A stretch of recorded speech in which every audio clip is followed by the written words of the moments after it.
One angle makes a man look like a god, another makes him look like a corpse. Directors have been using this to control exactly how you feel since 1920, and you never noticed. In this video, I'm breaking down online camera angles, how they work, why your body reacts to them, and by the end, you'll never watch a film the same way again. But here's the one thing I want you to watch for. One angle on this list was so radical, it broke cinema in 1920, and directors are still using it today. We'll get there. First, let's start with the one angle every single film uses as its foundation.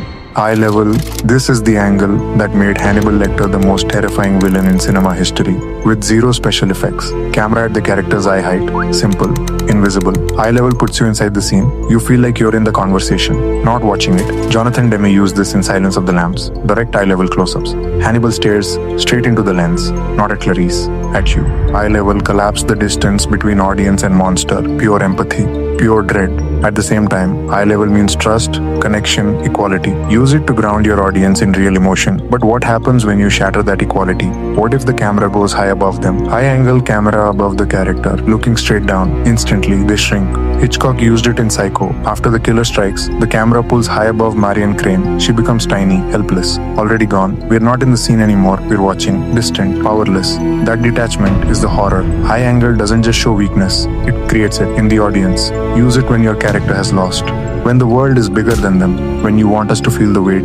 But if high makes them small and weak, what does low do? Low angle, camera on the ground, looking up. Now the character towers over you. Coppola did this with Don Vito in The Godfather. Shoot up at a man who speaks softly. Suddenly, that quiet voice feels like thunder. Rajamouli does it differently. In the climax of RRR, the heroes go low angle mid-fight. They're not just winning, unstoppable, godlike.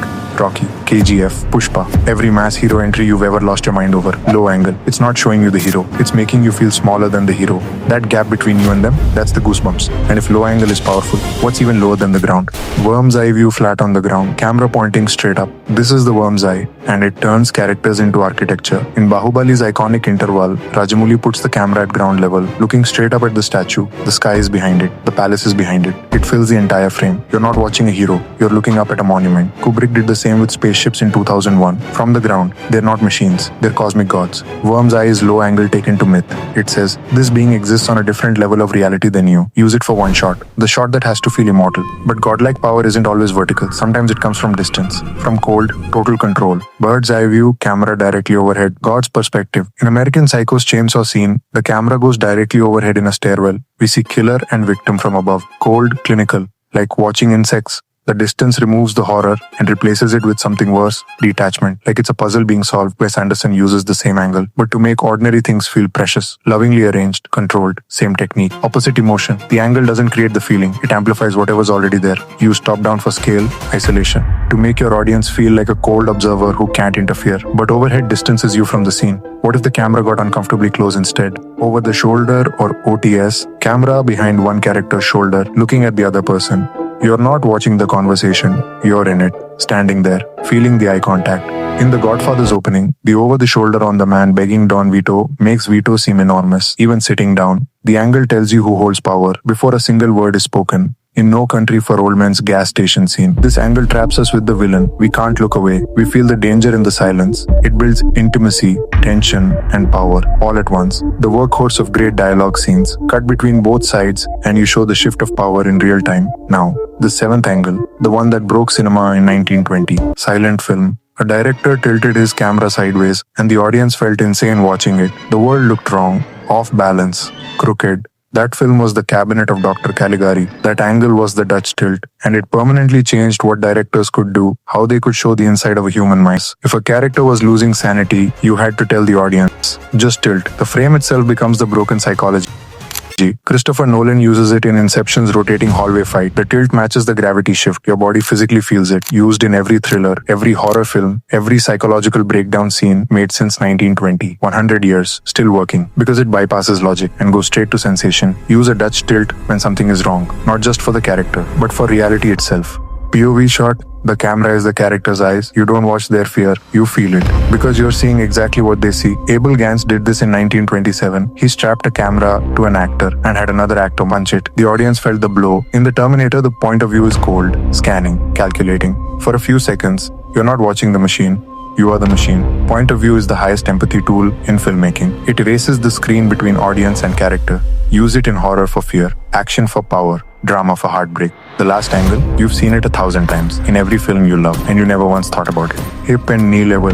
Not every height change is dramatic. Some are surgical. Hip level, camera at mid-thigh, shows hands, shows weapons, shows readiness. That's why every Western standoff is filmed at hip level. You need to see the hand near the holster. Knee level builds tension through movement. Someone walking toward you, getting closer. The camera at knee height makes strides feel ominous, like a predator approaching. Every mass entry, every slow walk. That knee level shot is the goosebumps. Small height shift, massive psychological change. Use these as precision tools to direct exactly where the viewer's anxiety is aimed. 9 angles, 9 emotional weapons. But here's what they don't teach in film school. The real power isn't in any single angle. It's in how the masters sequence them. Look at Oppenheimer's Trinity test. Nolan starts eye level. We feel the anxiety of the scientists. We're with them, equal.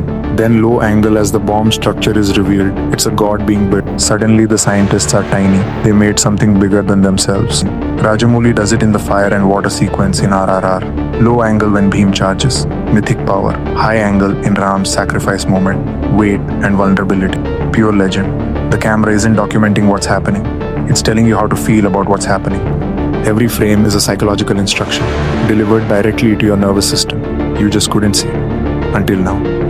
At the start of this video, I asked you to feel something. You felt it because of where the camera was sitting, not the actors, not the music, the camera. Every god you've ever worshipped on screen, low angle, every villain that made your skin crawl, Dutch tilt, every moment you felt like you were actually there, point of view, every time a character felt small and lost, high angle, looking down on them, every mass entry that gave you goosebumps, knee level, every conversation where you felt the power shift, over the shoulder, you felt all of it, they planned all of it, and now, you see all of it, 9 angles, 9 emotional weapons, yours now. Here's your challenge. Pause one scene from any film today, ask yourself, why is the camera here and not somewhere else? The answer will change everything about how you watch and how you shoot.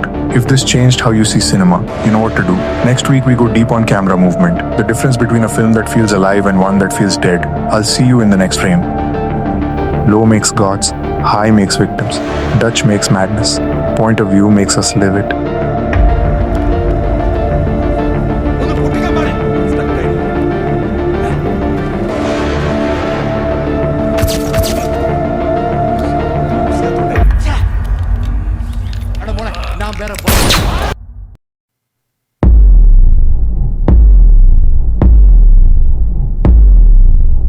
You just felt something watching that. Terror, goosebumps, power, dread. Not because of the story, not because of the acting, because of where the camera was sitting.